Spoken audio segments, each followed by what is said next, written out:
그리고 제가 이거 말씀드리고 싶었는데, 제가 PPT 만드는 게, 제가 이 PPT에 제가 약간 설명해드리고 싶은 거를 그냥 텍스트를 다 때려 넣거든요.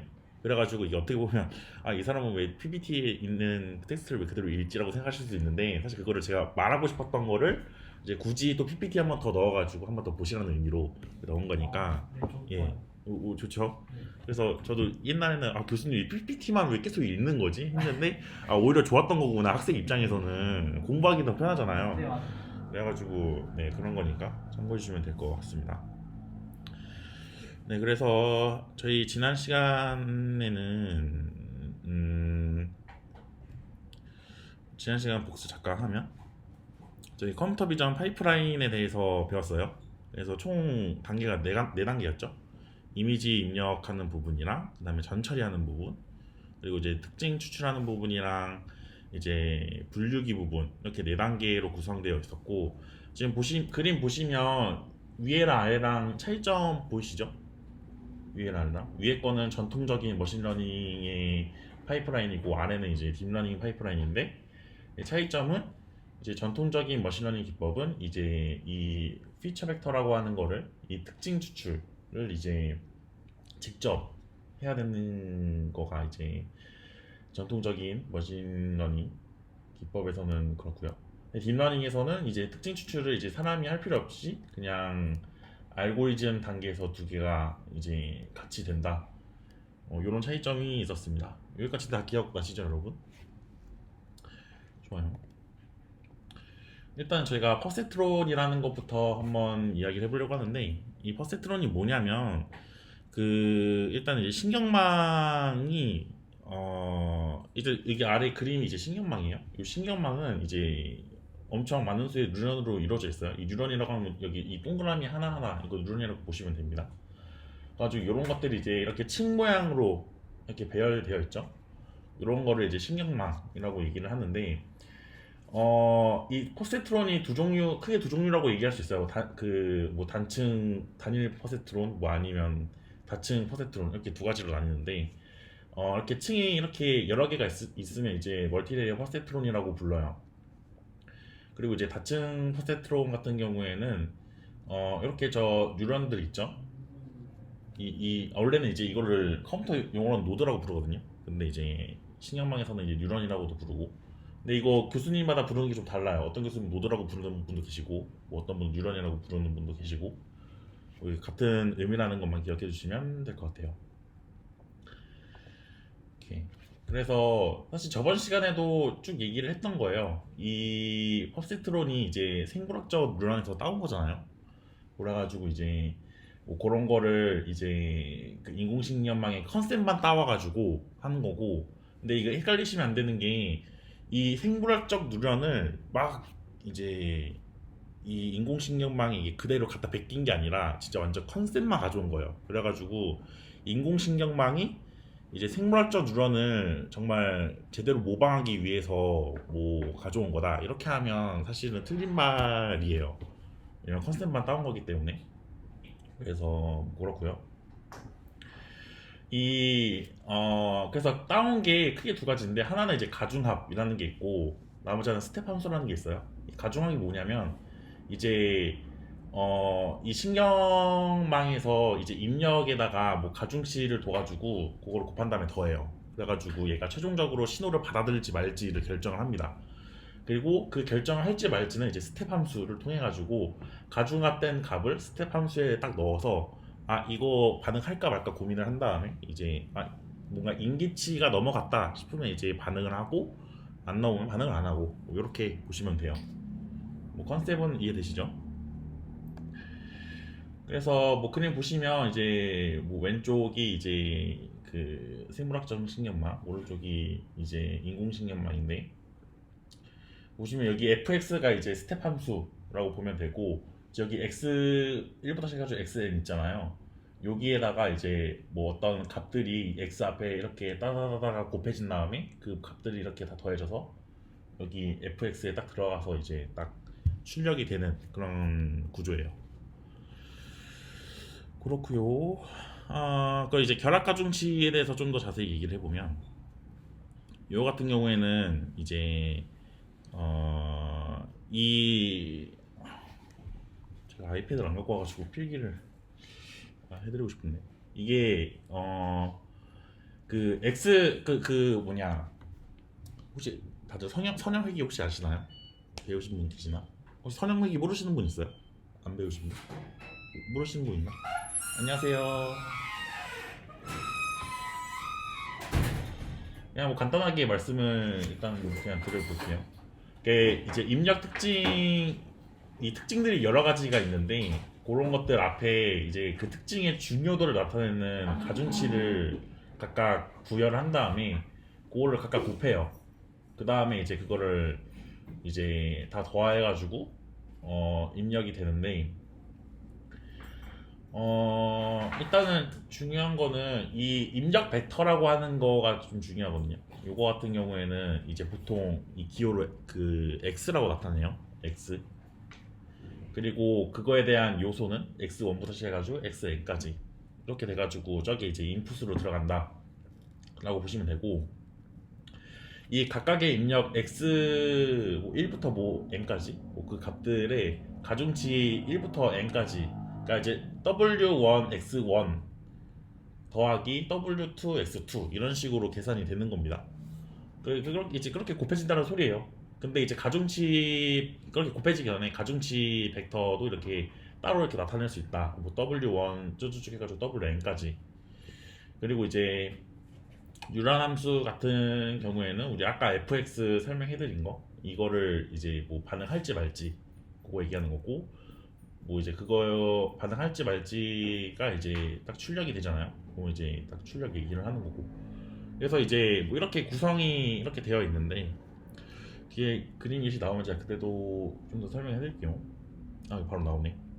여기 보시면 지금 x1부터 xn까지 있잖아요. 그럼 지금 여기 이 선 있죠? 이거 엣지라고 부르는데 이 x1에 저 w1이 곱해지는 겁니다. 그래서 w1 곱하기 x1 그리고 밑에 것도 쭈르르 되겠죠? 저기 시그마 보이죠? 시그마 위에 선 적혀 있잖아요. 그래서 이 곱해진 거를 다 더한다는 소리입니다. 더해가지고 바로 옆에 있는 f 펑션에다가 그 값을 집어 넣는다는 거예요. 그래가지고 반응이 되냐 안 되냐 그 두 가지를 아웃풋으로 이제 내게 됩니다. 여기까지 뭐 질문 있나요? 그러니까 스텝 펑션이랑 저 액티베이션 펑션이랑 다른 건가요? 똑같아요. 그러니까 액티베이션 펑션이라는 게 있는데 그 안에 스텝 펑션이 있다고 보시면 돼요. 그것도 이제 뒤에 그 액티베이션 펑션 여러 가지 나오는데 그때 제가 좀 더 자세히 설명해 드릴게요. 제가 예시를 넣어놔가지고. 그러면 썸은 여기서 무조건 썸이 이루어지는 건가요? 그쵸? 무조건 더 해야 됩니다. 이렇게. 여기 보시면 이제 가중학 함수가 뭐냐면 그냥 말 그대로 그냥 서메이션 한 거를 그냥 함수라고도 불러요. 아까 액티베이션 이거 하기 전에 이거 있죠. 요것도 이제 함수라고 일단 부르는 겁니다. 그래서 이제 요거를 이제 뭐 있는 말로 하면 뭐 그 라이너 컨비네이션이라고도 하고 수식 이렇게 돼요. 수식 딱 보시면 뭐 이해되시죠? 근데 여기 B 같은 경우에는 이제 평양이라고 해가지고 이 평양 텀이 따로 있는데 요 같은 경우는 그냥 뭐 디폴트로 그냥 이렇게 삐져 나왔다 뭐 이렇게 생각하시면 될 것 같아요. 네. 그래서 여기서 바로 나오네. 이 편향이 왜 필요하냐면요. 이제 여기 그림 보시면 여러분 뭐 요러 지금 여기 지금 동그라미랑 별이 있습니다. 근데 얘네를 이제 선 하나로 구분을 해야 돼요. 근데 만약에 이 평양이 없어요. 그럼 mx 그러니까 y는 mx라고 하면 이 mx만으로는 이거를 구분을 할 수 없겠죠. 그쵸? 왜냐면 지금 b가 절편이잖아요. 절편이 지금 저렇게 이렇게 멋지게 나와야 되는데 절편이 없으면 그냥 원점 지나가 버리니까 구분이 안 되죠. 그래가지고 요거는 이제 2차원에 대한 거고 사실 퍼센트로는 이제 저게 n차원에서의 이제 어떤 초평면을 이제 그 딱 구분을 하기 위해서 있는 거니까 그런 이제 평양이 이제 여기 절편이라고 보시면 될 것 같아요. 그래서 요거 절편에 따라서 이제 데이터를 구분할 수 있으니까 요거 때문에 이제 평양이 필요하다라고 보시면 되겠습니다. 이것도 뭐 이해되시죠, 여러분? 근데 그 어떻게 처리해야 되냐면 보통 이 입력층에 항상 값이 1인 입력 노드를 하나 추가를 해요. 그러니까 뭐 x1부터 시작해가지고 xn 있잖아요. 추를 하다가 맨 마지막에 그냥 1 해가지고 그1 곱하기 wn 플러스 1 해가지고 wn 플러스 1 이렇게. 그래서 뭐 그런 식으로 가중치로서 또 이제 표현할 수 있다, 이해하시면 좋을 것 같아요. 그래서 아까 그 그림을 뭐 다시 한번 이렇게 보여준 건데, 여기 보시면은, 근데 뭐 아까랑 뭐 그림이 별로 다를 게 없어서, 근데 지금 여기 보면 아까 말했던 가중합 함수가 지금 이렇게 따로 떨어져 나와 있는 게 지금 시각적으로 뭐 보이시죠? 서메이션이랑 액티베이션 본처럼 일단 그렇습니다. 이게 이렇게 나누는 이유가 나중에 그 역전파를 할 때 이걸 나눠서 생각하면 좀 계산이 쉬워가지고, 그래서 저자가 좀 일부러 나눈 것 같아요. 그리고 이제 본격적으로 이제 액티베이션 펑션들에 대해서 설명해 드릴 텐데, 이제 스텝 활성화 펑션이라고 있어요. 요거 같은 경우에는 지금 보시면 여기 지금 이 z보다 값이, 그러니까 z 지금 0보다 값이 작으면 지금 y 값이 그냥 빵이 돼버리죠, 여러분. 그리고 0보다 크면 1이 돼버리고, 그래가지고 이게 지금 그래프로 그리면 마치 계단처럼 보이잖아요. 그래가지고 스텝 펑션이라고 불러요. 그래가지고 우리가 아까 얘가 지금 이 그림에서 보면 여기 액티베이션 펑션 단계예요, 그쵸? 그래서 그 액티베이션 펑션 가기 전에 그 서메이션 함수가 있었잖아요. 그래서 서메이션 하는 게 지금 여기 지금 w 곱하기 x 플러스 b이고, 요 값이 0보다 작으면 0이 나오는 거고, 이게 0보다 크면 이제 1이 나오는 겁니다, 이 함수가. 이해되시죠? 네. 오케이. 이 저자가 이 그림을 이렇게 그려서 설명을 하는데, 이 딥러닝에서 이 결국에는 지금 이 W들 그러니까 가중치들을 어떻게 값을 설정하냐에 따라 성능이 좋고 나쁘고를 볼 수가 있거든요. 근데 이제 이 W들을 어떻게 정할 거냐, 뭐 근데 뭐 단순하게 생각하면 뭐 그냥 랜덤으로 정해가지고 뭐 하나씩 끼워 맞추는 것도 있겠지만 너무 비효율적이니까. 그래서 일단 이 저자가 얘기하는 거는 이제 일단 한번 어떤 값으로 한번 진행을 해보고, 값이 좀 안 나온다 싶으면 이 가중치들을 조금씩 변경을 해가지고 잘 나오는 곳에 가깝게 조정을 해서 이제 결과가 나오게끔 하는 거예요. 그래서 지금 여기 보면 약간 그 오디오 음량 조절하듯이 이거를 값들을 조금씩 그 고쳐가면서 결과가 좋게 나오는 거를 관찰을 하려고 하는데, 그 저번 시간에 말씀드렸듯이 이것도 이제 시행착오 전략으로 학습을 시킵니다.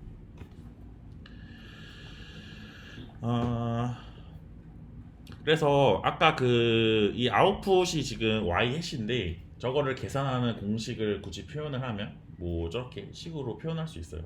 근데 이 식은 우리가 아까 그 이 가중합 함수의 결과값을 액티베이션 펑션에다가 집어넣은 거, 그러면 이제 결과가 나오잖아요. 그거를 지금 수식 한 줄로 표현한 겁니다. 그리고 제일 중요한 게 여기 오차라는 게 있어요. 이게 뭐냐면, 그러니까 실제 y라는 값이 있고 그 퍼센트론이 예측한 게 이제 y 해시예요. 그래가지고 그 두 개를 뺍니다. 그래가지고 오차를 계산을 해요. 그래서 이 오차에 따라서 이 가중치를 이제 조금씩 조정을 합니다. 그래서 이제 뭐 예측값이 너무 높으면 이제 뭐 예측값이 낮아지도록 가중치를 뭐 조정을 하고, 뭐 낮으면 이제 예측값이 높아지도록 가중치를 적절하게 조정을 하겠죠. 그래가지고 이 조절하는 방법은 이제 뒤에서 나올 겁니다.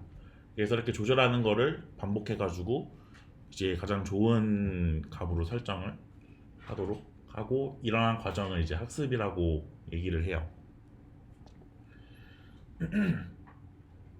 그리고 이제 퍼센트론 얘기를 할 때 항상 나오는 게 이제 이 하나의 뉴런만으로 또 이제 복잡한 문제를 해결할 수 있을까라는 건데, 우리가 아까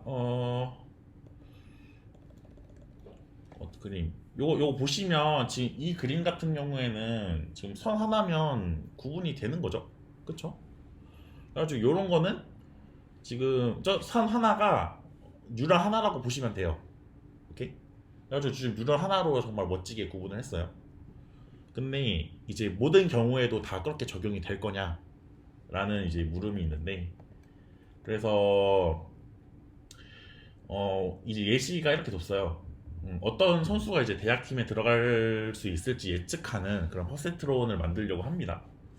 그래서 뭐 작년에 팀에 지원한 선수의 키랑 나이 데이터를 모아가지고 이제 팀이 예측할 수 있는지 이제 예측하는 퍼센트론을 학습을 하려고 해요. 그래서 합격한 지원자랑 합격하지 못한 지원자를 잘 분리하는 이 직선을 정의를 하려고 합니다. 그래서 이 데이터를 보시면 얘 같은 경우에는 지금 되게 이 데이터에 대해서는 되게 잘 분리가 됐죠. 선 하나로. 이 뉴런 하나로 되게 잘 분리가 된 겁니다. 뭐 식 같은 경우에는 저거 위에처럼 지금 되어 있는 거예요. 키 곱하기 가중치 1 더하기 나이 곱하기 가중치 2 플러스 평양 해가지고 요거로 이렇게 계산을 계산해가지고 그래프 그림 볼 수는 있네. 이거 같은 경우에는 이제 잘 그려져요. 근데 뭐 요런 만약에 이제 데이터가 요렇게 생겼으면 지금 보시면 지금 이거 약간 선 하나로 할 수 있는 분 계신가요 혹시? 보면 지금 데이터가 약간 요쪽 상단 윗부분에 좀 몰려있고 나머지 부분에 좀 빨간색이 분포가 되어 있잖아요. 그래가지고 지금 이거에 대해서는 결국에는 지금 뉴럴 하나로는 풀 수 없는 문제인 거죠. 선 하나로는. 그래가지고 뉴럴 하나를 더 추가를 해보니까 대충 이런 식으로 해보니 좀 잘 될 것 같다. 이렇게 그래서 이제 이렇게 그림을 그려본 거죠. 그래서 이제 저자가 얘기하는 게 뭐냐면 이게 뉴런 하나 가지고는 안 되는 경우가 있다. 그래가지고 이런 뉴런을 이제 여러 개 이제 겹쳐가지고 이제 만드는 걸로 이제 해결을 하면 복잡한 문제를 해결할 수 있지 않을까라는 거였습니다. 그래서 지금 보시면 지금 이 검은색 라인 보이죠? 검은색 라인은 뭔가 좀 이 파란색이나 빨간색을 좀 잘 구분하긴 하지만 조금 오차는 있어요. 근데 이 녹색 같은 경우에는 이 엄청 구불구불하게 해가지고 뭐 보니까 다 구분을 한 것 같아요. 이런 식으로 해보니까.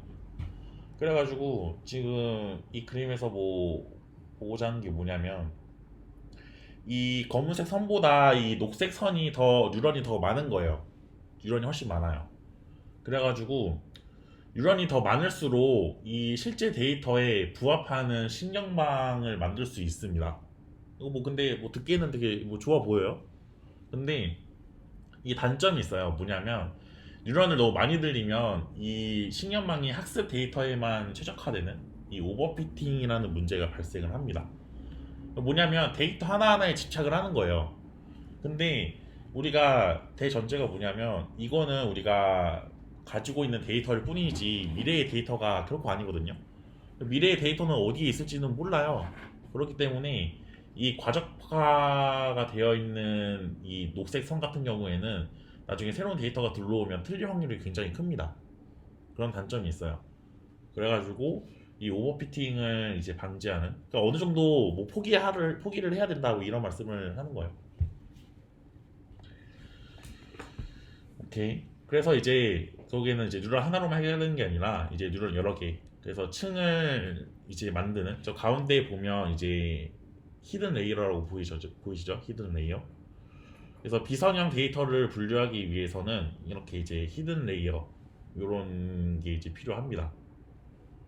그래서 그림 보시면 레이어 하나하나가 이제 어떤 특징 약간 분류하는 그런 느낌으로 지금 그림이 되어 있는데 이런 것들로 인해서 이제 아웃풋에서는 잘 이런 식으로 구분을 할 수 있게 되는 거죠.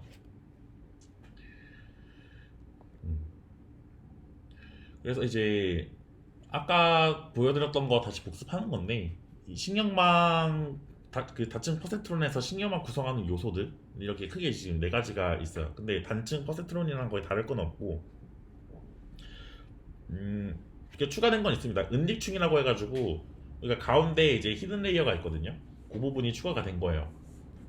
근데 이제 중요한 거는 이제 학습 과정에서는 이 은닉충의 입력을 어떻게 제어하거나 볼 수가 없어가지고 그래서 이제 히든 레이어라고 부르는 거예요. 히든이라는 말을 붙은 게 그런 의미입니다.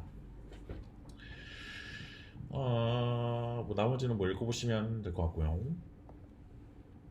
그래서 요거 그림을 보시면 지금 이 아웃풋 보면 되게 이 데이터 보면 되게 복잡하죠?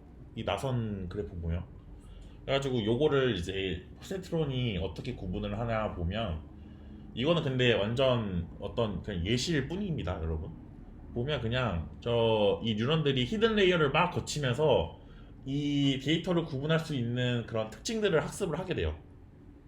근데 이제 이 오른쪽으로 갈수록 이 히든 레이어에서 오른쪽으로 갈수록 뭔가 좀 복잡한 패턴들을 학습을 하게 됩니다.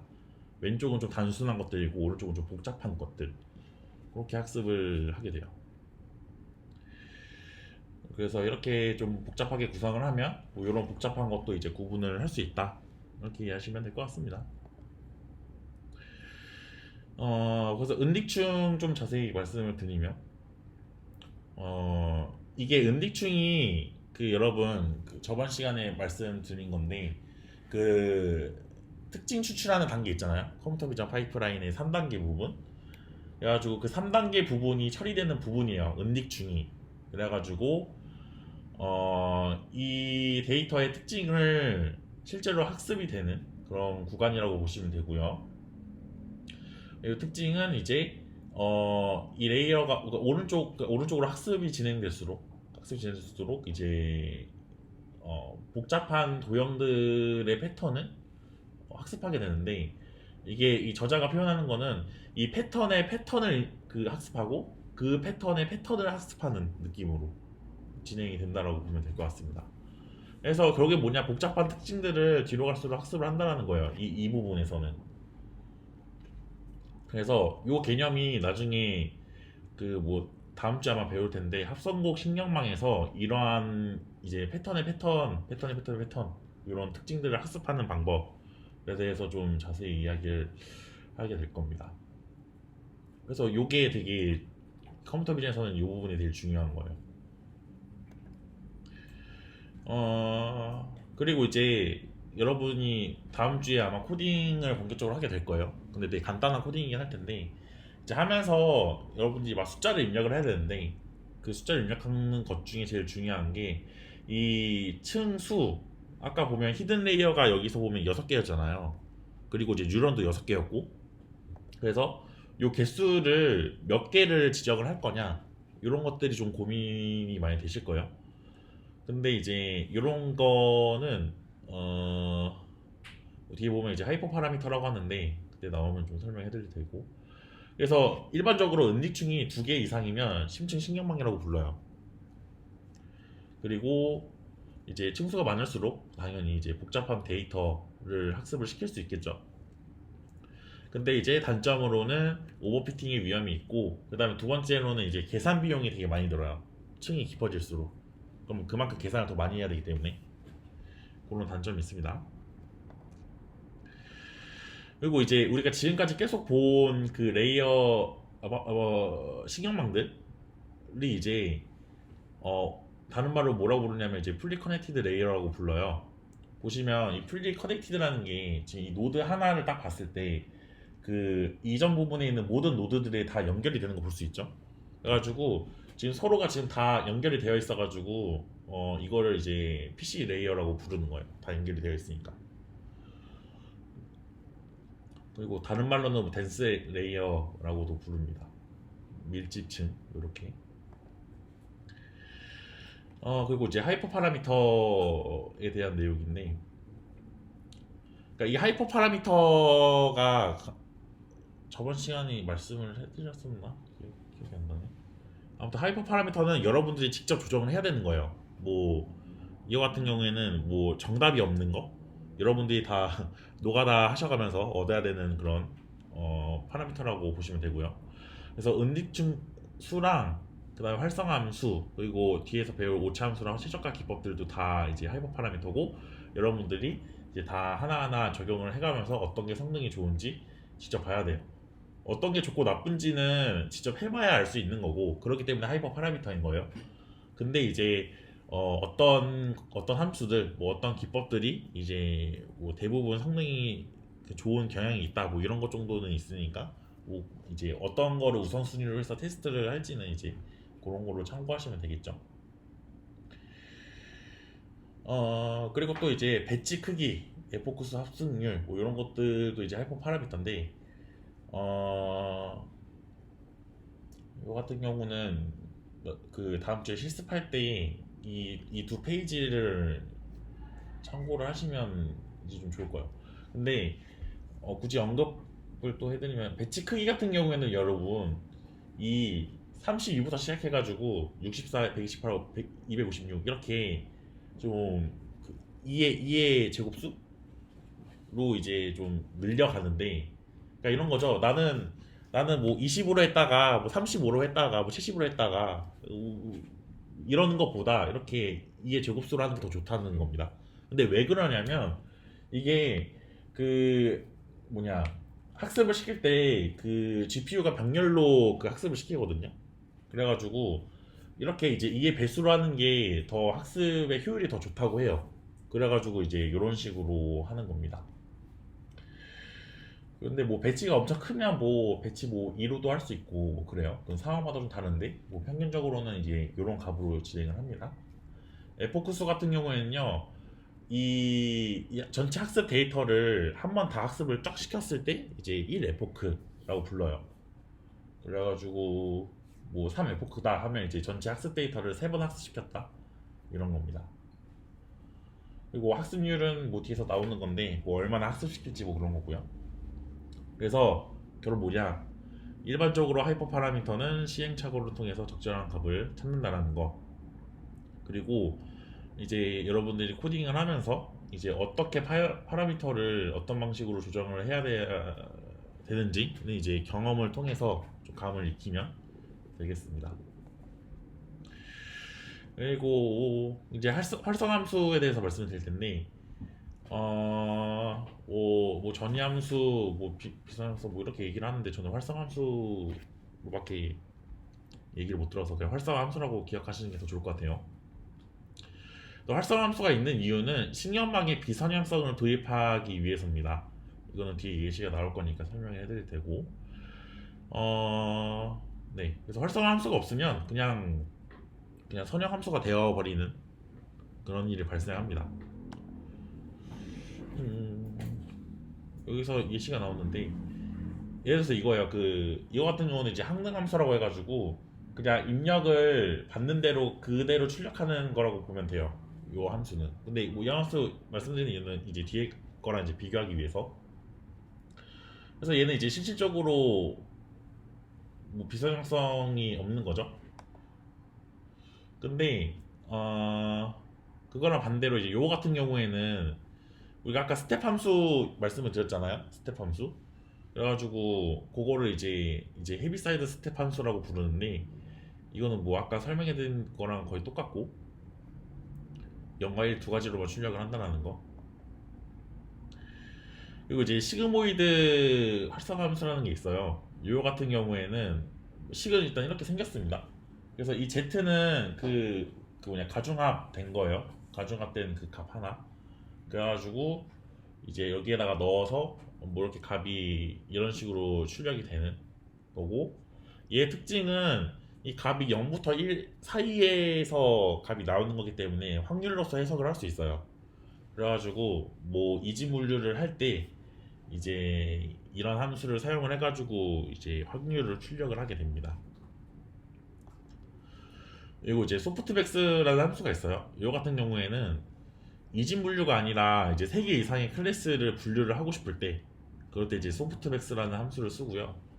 이거 이제 시그모이드의 어떤 일반형이라고 보시면 돼요. 그래서 뭐 식은 뭐 저렇게 생겼어요. 그래서 어떤 방식이냐면, 이제 저렇게 이제 가중합이 된 어떤 값이 나와요. 1.2, 뭐 0.9, 0.4. 그래서 여기 소프트백스를 딱 통과를 하면 이제 이게 이 값이 0부터 1 사이의 값이 나오는데, 여기 값을 다 합하면 1이 나옵니다. 그래서 이것도 이제 확률로서 해석을 할 수 있는 거예요. 그래서 뭐 첫 번째 0.46은 첫 번째 원소의 확률이 0.46인 거고, 두 번째 같은 경우에는 뭐두 번째 원소 확률 뭐 3.34%뭐 이런 식으로 할 수 있습니다. 그리고 또 그 이제 하이퍼볼릭 탄젠트라고 하는 것도 있는데요. 요거 같은 경우에는 이제 마이너스 1부터 1 사이의 값을 출력을 해요. 그래서 그래서 뭐 시그모이드보다는 뭐 더 좋은 성능을 낸다고 이러더라고요. 그래서 뭐 경험적으로 뭐 그렇구나 뭐 이렇게 이해하시면 될 것 같고, 그리고 이제 또 다른 특징은 데이터를 중앙에 모으는 효과가 있어가지고 이제 다음 층의 학습에 유리하다.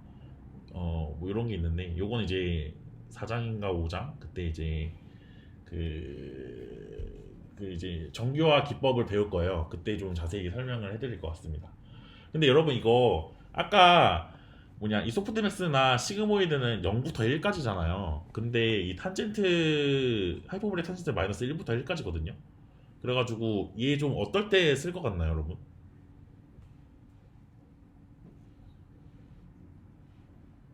너무 어려운 질문이었나요? 아, 그러겠죠.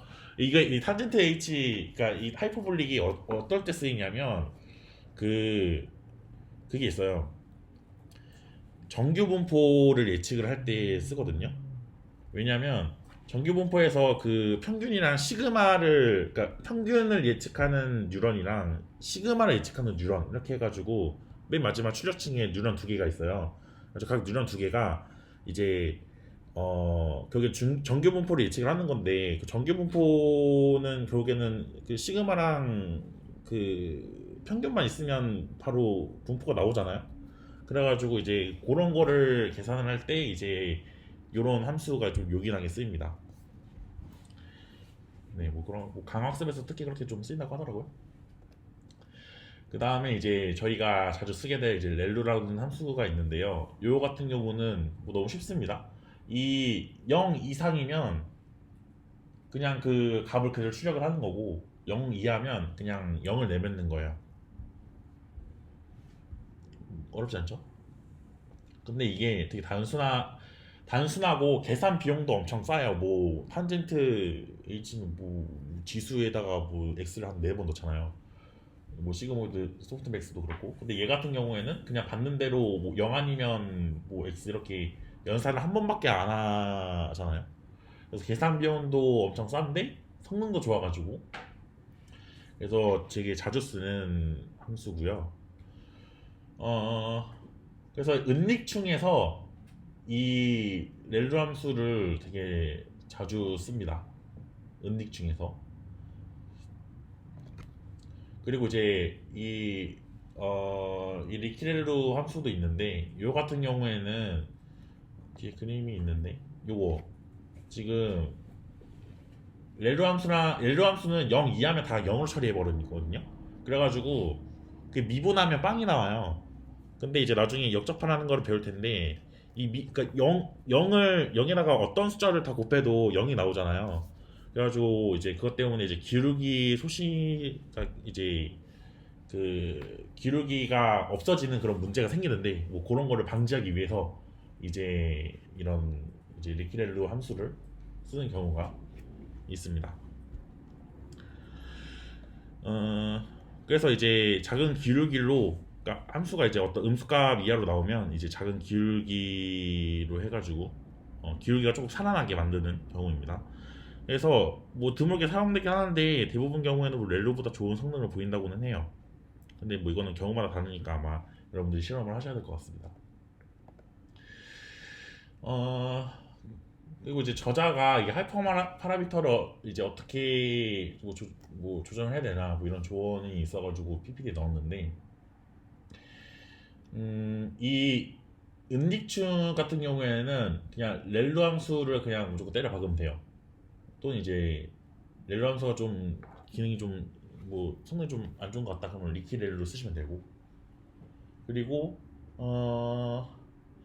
그 출력층은 이제 분류 문제면 소프트맥스를 그냥 갖다 쓰시면 돼요. 근데 이제 간혹 그 분류가 아니라 그냥 어떤 실수값을 예측하는 그것도 회귀라고 하거든요. 그래가지고 이제 회귀 같은 경우에는 이제 이런 함수를 안 씁니다. 그냥 출력하는 대로 그냥 바로 써요. 그래가지고 뭐 회귀 문제일 경우에는 활성함수 안 쓴다는 특징이 있고요. 그 다음에 이제 딥러닝에서 이제 역전파 하기 전에 나오는 이 피드포워드 부분이 있는데 이게 뭐냐면 그러니까 이 식으로 그냥 표현할 수 있을 것 같아요. 여러분 이게 지금 하나의 신경망이잖아요. 신경망에서 인풋이 1, 2, 3 이렇게 인풋이 딱 들어와요. 그래가지고 막 계산이 되는데 그 계산이 이제 거기에 수식으로 나타나면 이제 이렇게 나타낼 수 있는 겁니다. 근데 보기에는 되게 복잡해 보이는데 뭐 별거 없어요. 지금 여기 지금 첫 번째 히든 레이어에 저 A1 있죠. A1을 계산하기 위해서 그 이전에 있는 거를 가중합을 시킨 다음에 그 다음에 활성함수에 때려 넣은 거거든요. 이해되시죠? 그리고 두 번째도 여기 이 두 번째 레이어에 첫 번째 히든 레이어의 두 번째 노드의 값을 계산을 하는 것도 지금 이렇게 계산하는 거고.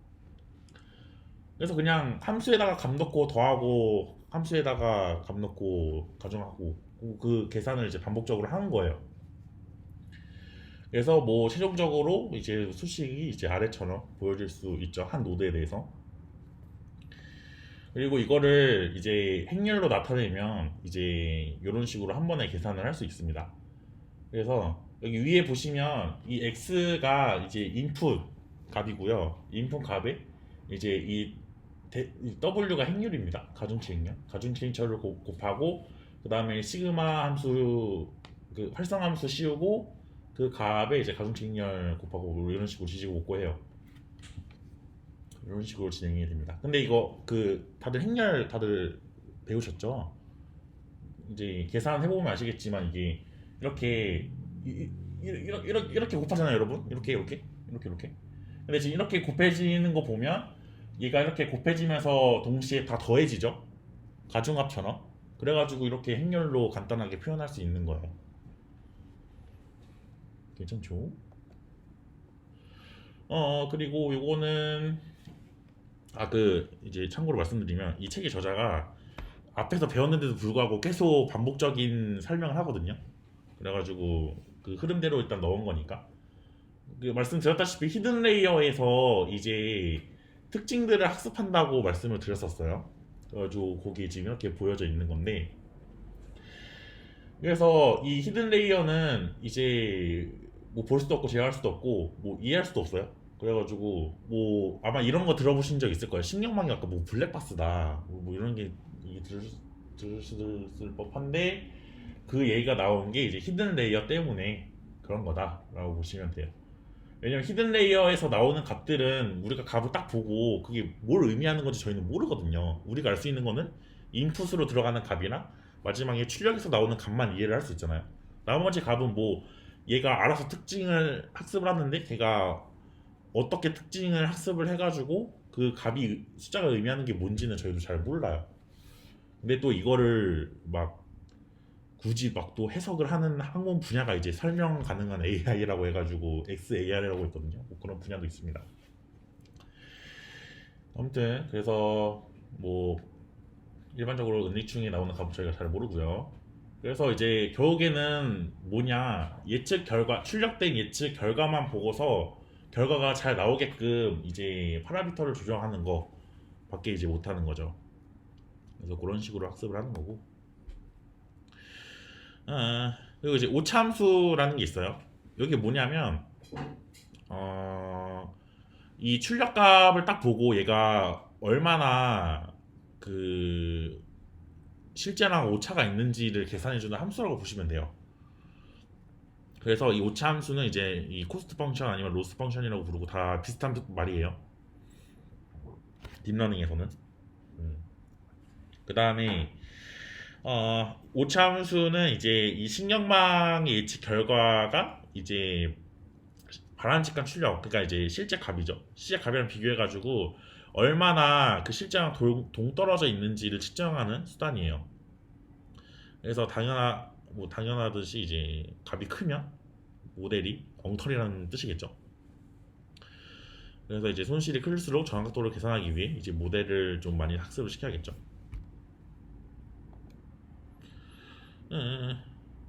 그리고 이제 이 최적화 문제 거기에는 이 더블 아까 그 수식에 있던 그 대문자 W 있죠. 그 가중치 행렬 거기에 원소들 그거를 정말 이 출력이 잘 나오게끔 그 W 값들을 설정하는 게 중요한데 그렇게 하는 거를 이제 최적화 문제라고 해요. 그 값들을 최적화를 해야 되는 거. 그래가지고 그걸 하기 위해서 이제 오차 함수를 무조건 정의를 해야 돼요. 왜냐하면 우리가 뒤에서 미분을 해가지고 역전파를 진행을 해야 되다 보니까 함수가 없으면 미분이 안 되잖아요, 여러분. 그래가지고 함수를 정의를 한 겁니다. 그래서 이제 이 오차를 최소가 되도록 하는 문제고요. 그래서 이 오차값이 최소가 되게 하는 그 최적의 파라미터를 찾는 게 이제 그 딥러닝의 본질적인 문제입니다. 해결해야 되는 문제. 그래서 뭐 오차를 최소로 만드는 과정을 뭐 오차함수 최적화 뭐 이렇게 부르기도 한다고 하네요.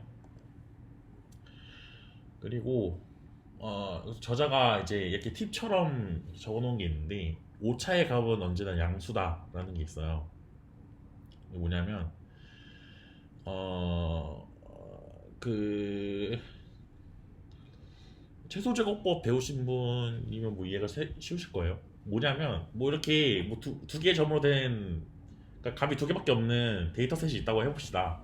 근데 첫 번째 데이터는 첫 번째 데이터에 대한 오차가 마이너스 10이고 두 번째 점에 대한 오차가 플러스 10이에요.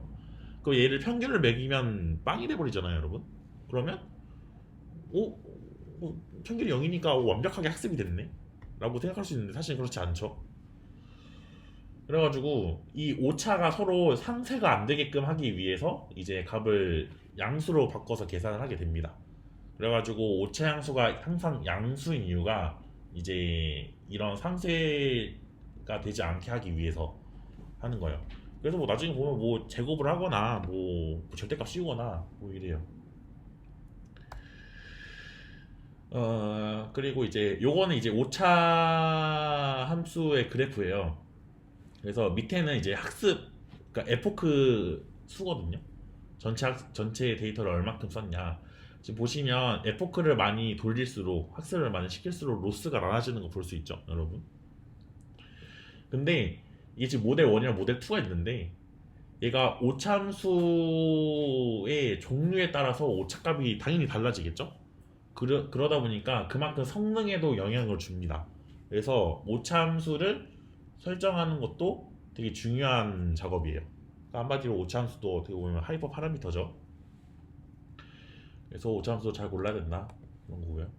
오차함수가 종류가 여러 가지가 있는데 첫 번째로는 평균 제곱 오차가 있어요. 요거는 이제 통계 배우신 분은 MSE라고 하는데 요 같은 경우에는 이제 회귀 문제에서 좀 많이 쓰이는 거거든요.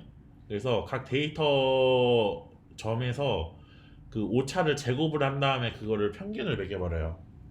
그렇게 계산을 합니다. 뭐 당연히 이건 숫자가 낮을수록 좋은 거겠죠, 여러분. 그래서 여기 뭐 이 수식이 나타내는 수식에 있는 노테이션들은 여기 설명 다 달아놨고요. 근데 뭐 어렵진 않습니다. 맨 위에 E라는 거는 이제 오차함수 자체를 의미하는 거고, 그 다음에 이제 이 딥러닝에서도 그 이 Y 위에 이 꺽쇠 모양 있잖아요. 저거 해시라고 부르거든요. 저거 같은 경우는 이제 예측 결과예요. 그리고 해시 없으면 그냥 실제 결과입니다. 또 다른 말로는 이제 레이블 값이라고 하고요. 그래서 이제 노테이션부터 이러니까 이거는 기억하시면 좋을 것 같고, 네, 그렇습니다. 그리고 이제 MSE 말고 MA라는 게 있는데 MSE는 이 예측 값이랑 그 다음에 실제 값을 뺀 거를 MSE는 제곱을 하는데 MA는 그냥 절대값 씌웠습니다. 그 차이에. 뭐 그렇고요. 그 다음에 이제 또 다른 거는 교차 엔트로피라는 게 있어요. 요 같은 경우는 이제 두 확률 분포 간의 차이를 측정하는 그런 거고요. 얼마나 차이가 나는지.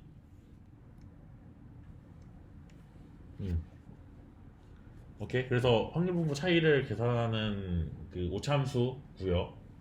요거는 이제 분류해서 쓰이는 거예요. 분류할 때. 앞에 두 개는 회기 작업에서 쓰는 거고 여기는 분류할 때 쓴다라고 보시면 되고요. 그래서 여기 밑에 이 숫자들은 이제 예시인데 이런 거예요. 어떤 이미지가 있는데요. 그 이미지가 이 고양이인지 뭐 개인지 생선인지를 구분하는 거라고 봅시다. 그럼 이제 클래스가 총 세 가지가 있는 거예요. 근데 이 이미지의 실제 확률 분포는 이제 뭐 이렇게 다음과 같다고 합시다. 근데 너무 당연한 게 실제 확률 분포는 그러니까 실제로 세 개 중에 하나잖아요. 100%로. 그쵸? 뭐 얘가 뭐 고양이 확률이 50%고 개 확률이 50%일 수는 없잖아요. 어떤 사진 하나가. 그래가지고 실제 확률 분포는 뭐 이렇게 생겼습니다. 무조건 어떤 셋 중에 하나가 1이라는 거예요. 결론은. 그리고 우리가 만드는 모델은 어떤 이미지를 넣었을 때 어떤 게 100%일 수도 있겠지만 보통은 어떤 클래스일지 확률로 이렇게 나타내요. 이렇게 계산이 돼요. 소프트백스 때려가지고. 그래서 위에는 실제 확률 분포고 아래는 우리가 예측한 확률 분포라고 보시면 됩니다. 그럼 어떻게 보면 지금 분포가 두 개가 있는 거고 그 분포의 이 차이를 계산을 할 수 있는 거잖아요. 그래서 이제 나오는 게 이제 교차 엔트로피고 그래서 뭐 계산을 어떻게 하냐면 이런 식 저 수식 보시면 뭐 이렇게 계산을 해요. 근데 가만 보면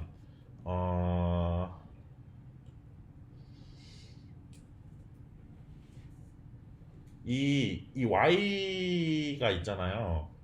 y 보시면 지금 밑에 보면 우리 아까 예시로 들었을 때그 오차 엔트로피인데 보면 실제 확률 분포는 그 세 개 중에 하나만 1이기 때문에 결론은 이제 실제 어떤 해당되는 거 곱하기 그거에 예측되는 확률의 로그 씌운 거가 값으로 나오고 나머지는 다 0으로 곱해질 수밖에 없죠.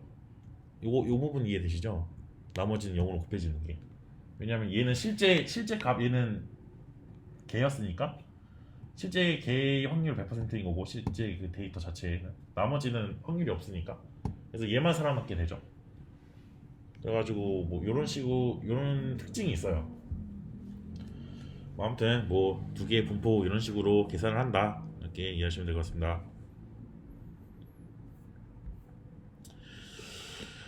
그래서 위에 거는 어떤 샘플 하나에 대한 거고 그 샘플 전체로 확장을 할 수 있죠.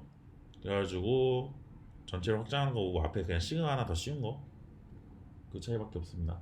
그래서 뭐 이렇게 교차 엔트로피 오차함수가 이제 이렇게 생긴 거예요.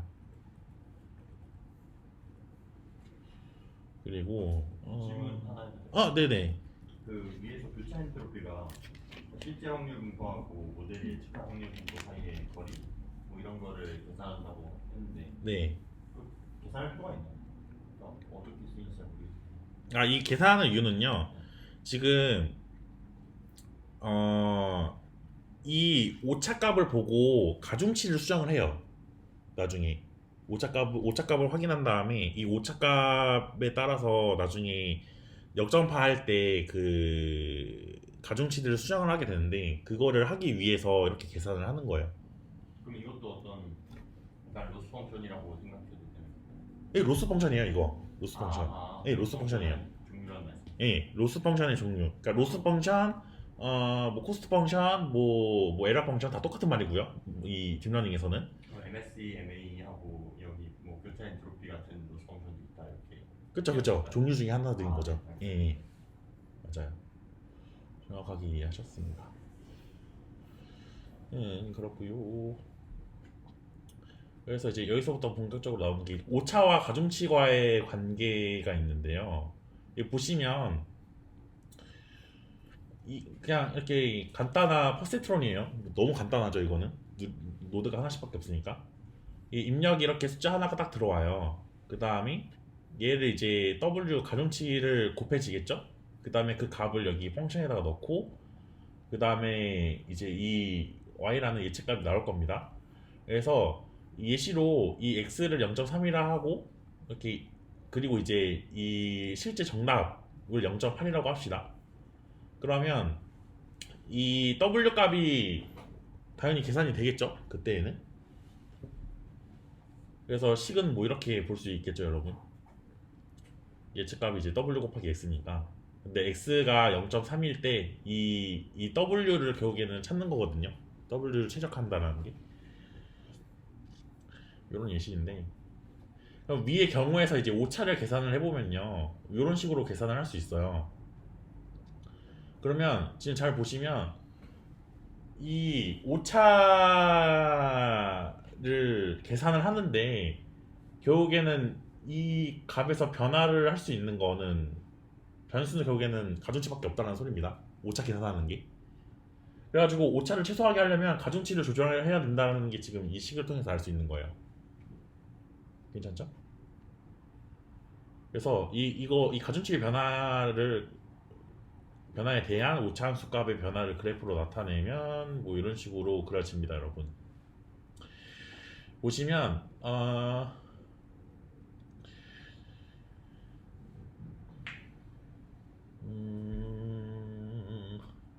여기 보시면 지금 여기 이 골 웨이트라고 있는데 여기까지 이제 이 웨이트가 이제 여기 20이라고 하는 여기 최종 가중치로 이제 찾는 과정의 그래프인데, 그러니까 보통은 이제 이 가중치가 여러분 그냥 보통 랜덤으로 막 값이 설정이 돼요. 뭐 예를 들면 뭐 0. 그러면 이제 이 0이 가중치가 0일 때 이 코스트 펑션이 대충 한 0.35 정도 되겠죠? 근데 이제 그 값을 가지고 이게 로스 펑션의 값이 좀 크네 하고서는 이 값이 낮아지게끔 이 가중치들을 조금씩 설정을 하는 거예요. 조금씩 설정해가지고 이 코스트 펑션이 제일 낮아지는 그 지점이 이제 그때 이 W가 가장 좋은 W거든요. 그거를 지금 찾는 거고, 그거에 대한 지금 오차와 가중치와의 관계 그래프가 지금 이런 식으로 생겼어요. 근데 이제 얘 같은 경우에는 되게 이 코스트 펑션이 되게 단순해가지고 뭐 이렇게 생긴 건데, 실제로는 이 코스트 펑션이라는 게 되게 복잡해요. 일단은 2차원이 아닙니다. 막 되게 다차원이에요. 그래서 뭐 생각하기가 되게 힘든 건데 되게 복잡하게 생겨가지고 이제 뒷면에 학습이 어려운 게 이제 이런 최소값을 찾는 게 되게 힘듭니다. 뒤에서 설명이 나올 거예요. 아무튼 이제 신년망의 학습 과정을 정리를 하면요, 이제 학습 데이터셋을 신년망에다가 이제 넣어가지고 이제 순방향 계산을 통해 예측 결과를 계산합니다. y햇 계산한 거예요. 그 다음에 이제 실제 정답 그냥 y랑 비교해가지고 오차를 계산하고요. 그 다음에 오차가 최소가 될 때까지 가중치를 이제 조정을 하는 겁니다. 아주 이거를 이제 최저 가중치를 찾을 때까지 반복해요. 근데 이제 또 이 최적의 가중치를 찾아줄 알고리즘이 필요하거든요. 그래가지고 그 작업을 최적화라고 하는데, 여기서 보시면 이제 어떤 값이 뭐 최소 최대가 되도록 파라미터를 수정하는 것을 이제 오티마이제이션이라고 하고요.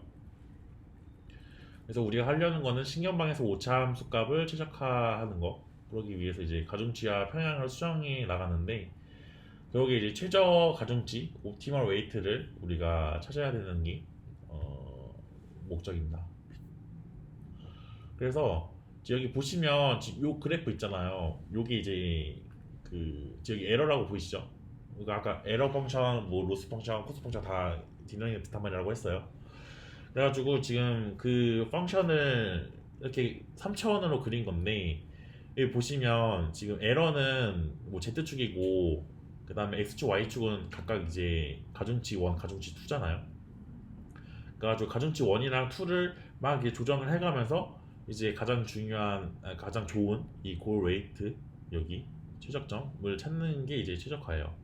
근데 보시면 아까 위에 거는 그냥 가중치가 하나 했을 때 그래프여가지고 단순한데 얘는 벌써 지금 2차원, 그러니까 가중치가 지금 두 개 생기니까 지금 벌써 되게 복잡해 보이죠? 근데 나중에 저희가 얘 같은 경우는 가중치가 두 개뿐인데 저희가 이미지 처리에서는 이 가중치 뭐 엄청 많거든요. 뭐 몇천만 개 해요. 뭐 몇천만 천 해서 계산하는 게 사실 힘들잖아요. 뭐 그거를 뭐 어떻게 쪼개가지고 계산을 하긴 하지만 되게 이 차원이 되게 높습니다. 그래가지고 말씀드리고 싶은 게 뭐냐면 이 펑션이 되게 복잡해요. 복잡해가지고 이 최저점 찾는 게 되게 힘듭니다. 이게 힘들어가지고 이제 이 최저점을 찾는 되게 여러 가지 방법들이 있는데 이제 그거를 이제 저희 같이 공부를 해보겠습니다. 이제부터 그 최저점 찾는 방법들인데 뭐냐면 이제 이 그 그레디언트랑 이 용어 차이가 있어요, 여러분. 이 그레디언트는 3차원에서의 기울기를 보통 그레디언트라고 하고 2차원에서는 이제 그냥 데리버레이트라고 하거든요. 미분이라고. 이 차이가 있고 우리가 미분을 통해서 여러분 우리가 여기 보면 미분했을 때 빵 나오면 극대 아니면 극소잖아요. 그리고 이제 미분값에 따라서 얘가 값이 이제 늘고 있는지 줄고 있는지 그 경향을 알 수 있잖아요. 그래가지고 그거를 이제 딥러닝에서도 그대로 쓰는 거예요. 그래서 이제 그렇게 경사 미분값을 사용을 하는 거고요.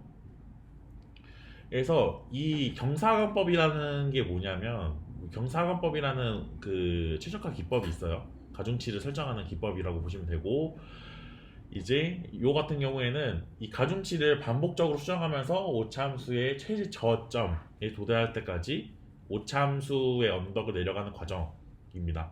그래서 여기 그림 보시면 여기 이니셜 웨이트가 뭐냐면 우리가 그 최초 그 처음에 그냥 그 W 값 처음에 W 값은 그냥 완전 랜덤으로 우리가 일단 설정을 하거든요. 이렇게 랜덤으로 딱 설정이 됐으면 우리가 여기 이 점에서의 미분값을 계산한 다음에 그 미분값 아이고 죄송해요. 미분값을 통해서 이제 그 방향을 알 수 있거든요. 그 방향에다가 그 어떤 뭐 학습률이라고 하는 숫자를 곱해가지고 이렇게 이동을 해요. 그러니까 한마디로 경사 타고 내려가는 겁니다. 경사 타고 내려가는데 한 번에 쭉 내려가는 게 아니라 조금씩 조금씩 내려가는 거예요. 조금씩 조금씩 내려가다 보면 여러분 결국에는 가장 낮은 지점에서 멈춰지겠죠. 이때는 이제 미분값이 0이 되니까 뭐 곱하고 지지고 곱고해도 다 0이잖아요. 여기서 멈춰지니까 이게 제일 좋은 웨이트라는 거를 알 수 있어서 이렇게 찾는 거를 경사관법이라고 합니다, 여러분. 그렇고요. 뭐 경사관법을 이제 시각적으로 표현을 하면 이런 거예요. 여기 A라는 지점에 지금 저렇게 사람이 있어요. 근데 지금 A라는 지점에서 내려가는 방향이 1, 2, 3, 4가 지금 있는 겁니다. 근데 여러분들이 봤을 때 1, 2, 3, 4 중에 어디로 내려가는 게 좋은 것 같아요?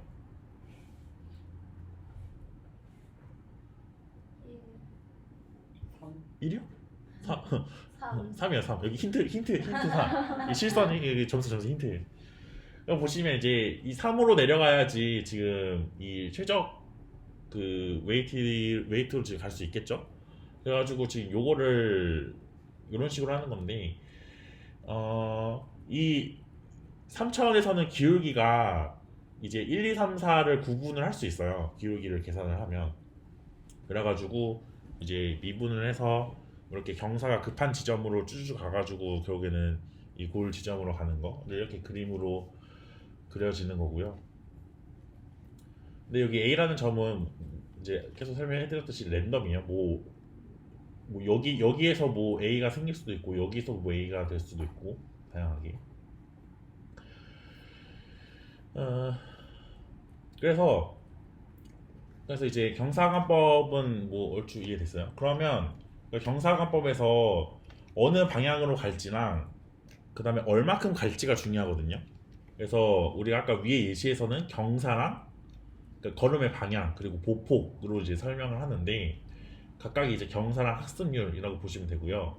이 걸음의 방향 같은 경우에는 이제 미분으로 계산을 해서 이제 그 방향을 알 수 있는 거고, 이 보폭이라고 하는 거는 이 학습률 러닝 레이트라는 값이 있어요. 이거 하이퍼 파라미터입니다. 그래가지고 러닝 레이트를 우리가 적절하게 설정을 해가지고 이제 얼마큼 빨리 내려갈지를 설정을 할 수 있어요. 뭐 이해됐죠? 뭐 보폭률이 뭐 학습률이 뭐 2면 뭐 두 걸음 가는 거고, 뭐 1이면 한 걸음 가는 거고, 뭐 이런 식으로 이해하시면 될 것 같아요. 근데 이제 중요한 게 있는데, 이 학습률 같은 경우에는 그러면 숫자가 크면 뭐 빠르게 되는 거 아니야? 라고 생각할 수 있어요. 내려가는 게 뭐 빨리 내려갈 수 있으니까. 근데 이제 어떤 경우가 있냐면, 이 보폭이 엄청 크면 학습이 안 돼요. 엄청 크면. 이 예시가 있는데, 얘는 이제 이 사진과 같은 경우에요. 저희가 A에서 시작해가지고 우리가 미분을 해서 적당한 이 방향을 얻었어요. 그러면 방향을 얻었으니까 이제 보폭을 설정을 해야겠죠. 근데 내가 보폭을 너무 크게 설정을 해가지고 원래 A에서 여기로 가야 되는데 너무 커가지고 여기 B로 가버린 거예요. 오케이? 너무 보폭이 커가지고.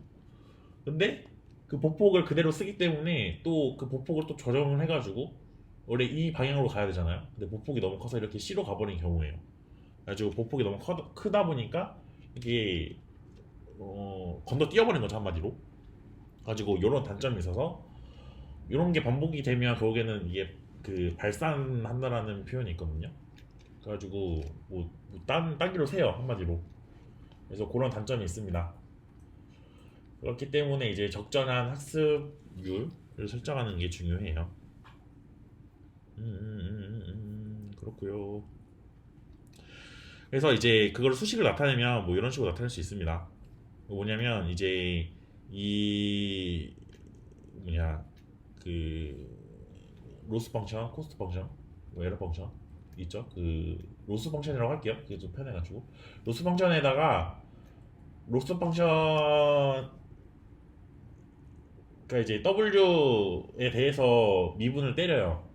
그러면 얘는 결국에는 방향을 나타내는 거거든요. 그 방향에다가 이 알파 그러니까 얘는 보폭이에요. 보폭. 그래가지고 곱하고 그다음에 마이너스를 붙이고 그러면 얘가 이제 가중치의 변화량이라고 하는데 참고로 이 마이너스가 붙은 이유는요. 그 3차원에서 그 경사를 계산하면 이 올라가는 방향으로 계산이 되거든요.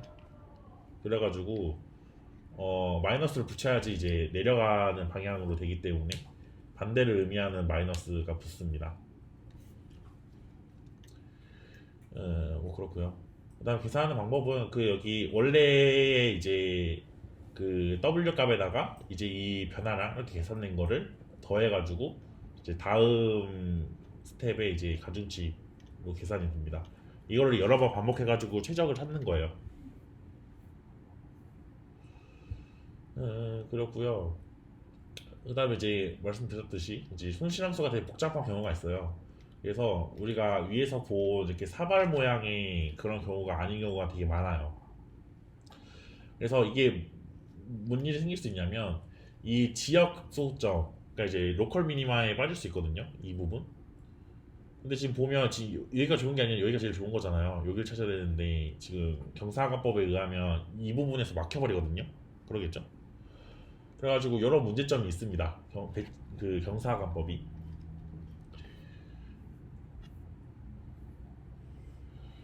그리고 또 이제 문제가 뭐냐면 이 경사를 한 번 그 방향이랑 보폭 있죠. 그래서 이제 그 방향을 계산을 할 때 훈련 데이터 전체를 사용을 해야 돼요. 저 수식을 보시면 모든 데이터를 사용해야 되기 때문에 그래서 이제 훈련 데이터 수가 만약에 이렇게 해요. 그러면 이제 그 하나하나를 계산을 해가지고 그 모든 값들 손실 값들을 다 합하기 때문에 데이터서 이렇게 하면서 1억 번 계산을 해야 된다는 거예요. 너무 많죠? 그래가지고 그게 이제 이렇게 모든 데이터를 한 번에 다 쓰는 게 배치 경사 하관법이라고 부르거든요. 그래서 이 배치 경사 하관법은 모든 데이터를 한 번에 때려 넣기 때문에 이 계산량이 되게 많습니다. 그래가지고 그 부분이 단점이에요. 그래서 이거를 계산하기 위해서 나온 게 이 확률적 경사 하관법이거든요. 얘는 이 아까 위에서는 전체 데이터를 다 써가지고 방향을 한번 구한 거면 얘는 데이터를 그냥 하나 랜덤으로 뽑아가지고 그걸로 이제 경사를 구하는 겁니다. 그 차이가 있어요. 그래서 위에 거는 전체 데이터 다 써야 되니까 1억 번 계산해야 되는 거면 확률적 경사법은 그냥 한 번만 계산하면 되니까 계산량이 획기적으로 줄어들죠. 그리고 이제 이 확률적 경사법은 이 시작점 다양한 시작점을 만들 수 있어요. 왜냐하면 데이터 하나하나마다 값이 다 다르잖아요. 전체 데이터면 그냥 이 하나로서 표현할 수 있는 건데 확률적 경사법은 이제 데이터가 다 다르니까 값들이. 그래서 시작점을 다 다르게 설정할 수 있어가지고 이 경사법 여러 번 반복해가지고 이제 이 글로벌 미니마로 갈 수 있는 어떤 그런 기회가 생긴 거죠. 이게 이제 확률적 경사각법이고, 근데 이제 이 경사각법이랑 확률적 경사각법이 이제 장단점이 있는데, 이제 백치 경사각법은 이제 이 경사를 계산을 하기 위해서 전체 데이터를 입력을 하잖아요. 그렇기 때문에 이 내려가는 경로가 되게 매끄러워요. 그러니까 좀 깔끔하거든요. 직선 형태. 뒤에 그림 예시가 있습니다. 근데 이제 확률적 경사각법은 이게 되게 지그재그 모양으로 나타나고 그 다음에 이제 전엽 최소점에서 그 언저리를 계속 맴돌면서 정확하게 최소점으로 가지는 않아요. 왜냐면 그 최소점에 대한 최소점을 딱 가리키는 데이터는 없을 수도 있으니까. 그래서 이제 그림을 보면 이제 뭐 이런 식으로 그림이 나타나는데 그냥 그레디언트 디센트는 이런 식으로 되게 깔끔하게 내려가는 방면에 이 확률적 경사각법은 이제 이런 식으로 되게 지그재그 하죠. 그 다음에 여기 최소점이 근처에서 이렇게 맴돌면서 계산되는 걸 볼 수 있습니다. 그래서 되게 장단점이 있죠. 그냥 경사각법은 계산이 많이 걸리는 대신에 좀 정확하게 계산이 되는 거고 확률적 경사각법은 빠르게 수렴시킬 수 있지만 그 근처에서 맴돌기 때문에 정확하지 않다라는 단점이 있죠. 그래서 이제 절충하는 방법이 있는데 그게 바로 지금도 쓰이는 이제 미니게치 경사각법이에요. 얘 같은 경우에는 그러니까 이제 전체를 쓰냐 하나를 쓰냐의 절충이니까 여러 개를 쓰는 거거든요. 데이터를 그냥 여러 개 뽑아서 쓰는 거예요. 그래서 이 여러 개를 뽑을 때 우리가 아까 막 뭐 이의 제곱수만큼 뭐 뽑는다는 뭐 말씀드렸잖아요. 그 부분이 이익인데 이 미니 배치의 크기를 이제 이런 식으로 뭐 32, 64, 뭐 128, 256 뭐 이런 식으로 설정을 해가지고 이제 그걸로 이제 확률적 경사각법처럼 계산을 하는 겁니다. 그리고 이 미니 배치 경사각법의 병종들이 있는데 뭐 여러 가지가 있어요. 근데 이제 이 아담이라고 하는 게 거의 99% 아담이라는 오티마이즈 알고리즘을 씁니다. 그리고 저희 거의 다 왔어요. 그리고 이제 역전파라는 게 있는데 역전파가 뭐냐면 그냥 그 기울기를 구하기 위한 작업이에요. 기울기를 구하기 위한 작업인데 여기 아까 복습하면 순반향 계산 이렇게 됐었죠. 그리고 이렇게 계산해서 나온 이 y를 가지고 이 오차 함수를 계산을 했어요. 오케이? 오차 함수를 계산을 하고 그거 했으면 이제 값이 나오니까 그 이제 그 값을 가지고 이제 기울기를 계산을 하는데 지금 이 기울기를 이제 어떻게 계산을 할 건가가 이제 중요하거든요. 그래서 얘를 어떻게 계산하냐면 이제 이 수식으로 뭐 계산하는데 뭐냐면 이 로스 펑션을 이제 이 가중치에 대해서 이제 편미분을 해요. 편미분을 해가지고 뭐 그 값으로 이제 뭐 보폭률을 곱해가지고 계산을 하는데 이 편미분하는 방법이 이제 또 있습니다. 어디 보자. 보시면은 이 역전파라는 게 있어요. 이 보면 결국에 우리가 알고 싶은 거는 이 로스 펑션 있죠? 이 로스 펑션은 이제 이 W1 아니면 14 이렇게 요 앞부분에 있는 요것들로 이제 미분 때린 변화량을 알고 싶은 거거든요. 근데 얘를 계산을 하려면 되게 힘들어요. 그래가지고 이제 편법을 발견하는데 이 편법이 우리 그 연쇄법칙 있잖아요. 미분 연쇄법칙. 그걸 통해 가지고 이제 이 빨간색 선 보이죠? 이런 식으로 이제 그 기울기를 전파를 하게 됩니다. 그래서 이 역전파라는 게 이 프로파게이션이 붙은 이유가 이 이전에 있는 그 미분값이 이제 그 다음으로 전달이 되면서 계산을 하기 때문에 순차적으로 계산이 되는 거거든요. 그래가지고 그런 모양새 때문에 이제 프로파게이션이라고 붙은 건데, 근데 이제 기울기를 구하는 거기 때문에 이 맨 마지막 결과값 나오는 거가 결국에는 그 오차잖아요.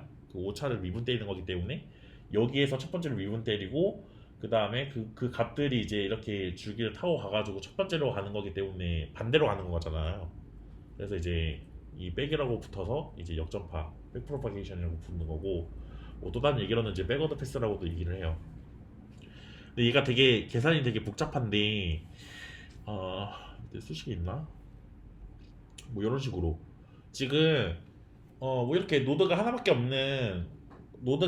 없고 뭐 히든 레이어가 두 개 있는 그런 모습이에요. 지금 보면 여기서 우리가 구하고 싶은 거는 이제 이 로스가 이제 x 인풋을 넣었을 때 어떤 변화량을 알고 싶은데, 얘를 계산을 하려면 이제 여기 보시는 것처럼 이제 연쇄 법칙을 통해서 계산을 따다닥 할 수 있는데, 연쇄 법칙을 하는 이유는 지금 그 dx를 구하기가 너무 어려우니까, 한 번에 하기 어려워서.